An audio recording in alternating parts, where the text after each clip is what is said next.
দাবদাহে পুড়ছে পুরো দেশ। তীব্র গরমে নাজেহাল জনজীবন। বিস্তারিত জানাতে এই মুহূর্তে খুলনার রূপসায় আছেন সহকর্মী তানজিম আহমেদ। সরাসরি যাচ্ছি তার কাছে।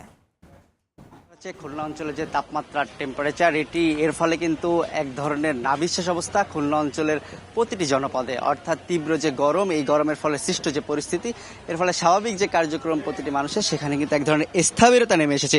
আমরা খুলনা অঞ্চলে যে বিভিন্ন জায়গায় কথা বলেছি, গতকালকের তাপমাত্রা যদি একটু বলি, সেখানে কিন্তু আসলে যশোরের জায়গাটা আসলে উল্লেখ করতেই হয়। সেখানে 43.8 ডিগ্রি সেলসিয়াস তাপমাত্রা উঠে গেছে।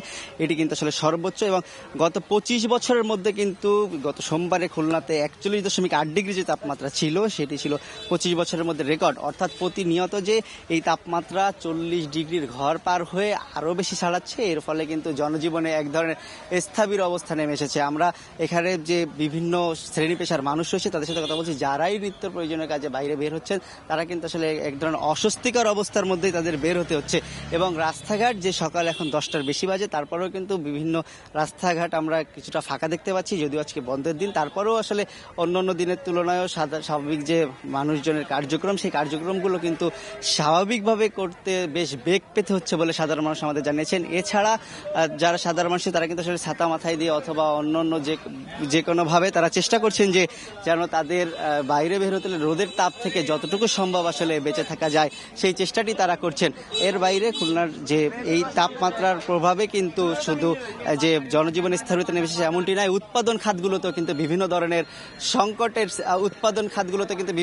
সংকটের সৃষ্টি হয়েছে। অর্থাৎ স্বাভাবিক যে কৃষিখাত থেকে শুরু করে কলকারখানা সবকিছুতে কিন্তু উৎপাদন যে কার্যক্রম, এগুলো কিছুটা ব্যাহত হচ্ছে তীব্র গরমের কারণে। তো খুলনায় এই যে তাপমাত্রা, দিন দিন এই তাপমাত্রা আরও যে বেশি আকারে বাড়ছে, এর ফলে কিন্তু যে স্থবির অবস্থা, সেটি কিন্তু আসলে সেই জায়গা থেকে মুক্তি পেতে আরও কিছুটা সময় লাগবে বলে আবহাওয়া অফিসের পক্ষ থেকে আমাদেরকে জানানো হয়েছে। তো খুলনায় যে তীব্র তাপদাহ এবং এর ফলে সৃষ্ট যে প্রভাব, আমার কাছে এই ছিল সর্বশেষ। তীব্র তাপদাহে জনজীবনের খবর জানতে সরাসরি ছিলাম খুলনার রূপসায়।